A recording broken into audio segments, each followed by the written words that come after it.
एक बाने गांव होता है जिसमें लगभग 500 लोग रहते हैं। तो उन 500 लोगों का खर्चा पानी ना एक बगल के जंगल से ही चलता है, वहीं से वो लकड़ी लाते हैं, खाना भी लाते हैं, सब कुछ लाते हैं। उस गांव में लगभग 30 लोग ऐसे हैं जो बहुत ज़्यादा लालची है, वो चाहते हैं जंगल का कंट्रोल उनके हाथ में आ जाए। तो उसकी वजह से ना गाँव में बहुत लड़ाइयाँ होती हैं। तो गाँव वाले उसका एक सॉल्यूशन निकालते हैं। गाँव वाले एक बूढ़ा आदमी होता है जो काफ़ी समझदार होता है, उसको गाँव का सरपंच बना देते हैं और उसको बोलते हैं जो रूल तू बोलेगा आज के बाद गाँव में वही चलेगा। वो बोलता है मैं बना दूंगा रूल, लेकिन ना किसी ने मेरे को धमकी दे दी, किसी ने मेरे को चाकू मार दिया तो मैं क्या करूँगा। तो बोलते हैं ठीक है। वो गांव के ना 10 स्ट्रांग आदमी इकट्ठे करते हैं और उनको ये टास्क देते हैं कि तुम्हें हमेशा केवल इस सरपंच की रक्षा करनी है और उन 10 लोगों का खर्चा पानी गाँव के लोग ही चलाएंगे। अब सब कुछ बढ़िया चलने लग जाता है, गाँव में कोई लड़ाई नहीं होती, कुछ नहीं होती, सबको सरपंच की बात माननी ही होती है। थोड़े टाइम बाद क्या होता है, सरपंच मर जाता है और सरपंच का जो बेटा होता है ना उसको ही सरपंच बनाते हैं, क्योंकि वो भी काफ़ी स्मार्ट होता है। लेकिन सरपंच का बेटा ना थोड़ा लालची होता है।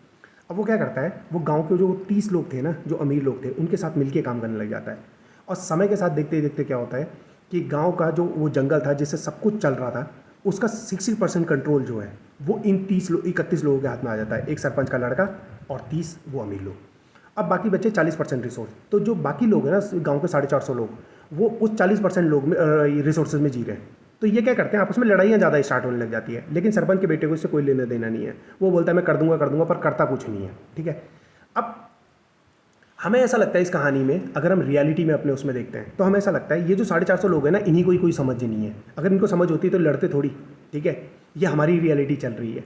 हम बोलते सिविक सेंस नहीं है, ये नहीं है, ट्रैफिक रूल्स फॉलो करना नहीं आता, ऐसा नहीं आता, वैसा नहीं आता, लोगों को सिर्फ यही गाली देते रहते हैं हम कभी ये नहीं समझ पाते कि जो सरपंच का लड़का है ना, वो आराम से ट्रैफिक रूल्स फॉलो करवा सकता है इनसे, पर वो करवा नहीं रहा है। ठीक है।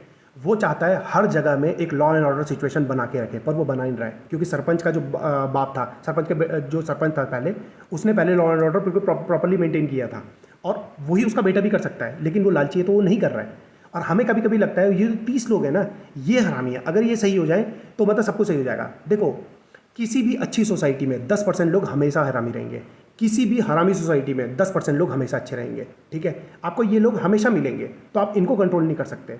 कंट्रोल सिर्फ अथॉरिटी ही कर सकती है। अथॉरिटी आपके माइंड को चेंज कर सकती है। आपको कैसा लगता है, क्या लगता है कि चाइना ऐसे ही सडनली बन गया क्या? चाइना की अथॉरिटी ने इस पर इतना काम किया है कि उन्होंने लोगों के मेंटल स्ट्रक्चर को ही चेंज कर दिया। आज उनकी मेंटेलिटी और हमारी मेंटेलिटी, लोगों में बहुत अंतर है। मैं एक्चुअली मैं चाइनीज़ लोगों के साथ काम करता हूँ तो मेरे को पता है ये चीज़। ठीक है। और ये ऐसा नहीं है कि चाइनीज़ लोग स्मार्ट हैं, हम लोग स्मार्ट नहीं है, ऐसा नहीं है। मेन चीज़ ये है कि अथॉरिटी हमें क्या दे रही है, हम उस तरह से शेप हो रहे हैं। तो आपको अपने अराउंड में दिख रहा होगा कि लोग क्या कर रहे हैं। ये याद रखना, वो लोग नहीं कर रहे हैं, वो अथॉरिटी उनसे करवा रही है। तो गाइस, अगर आपके इसमें कोई व्यूज़ हैं तो आप बता सकते हैं। Thank you.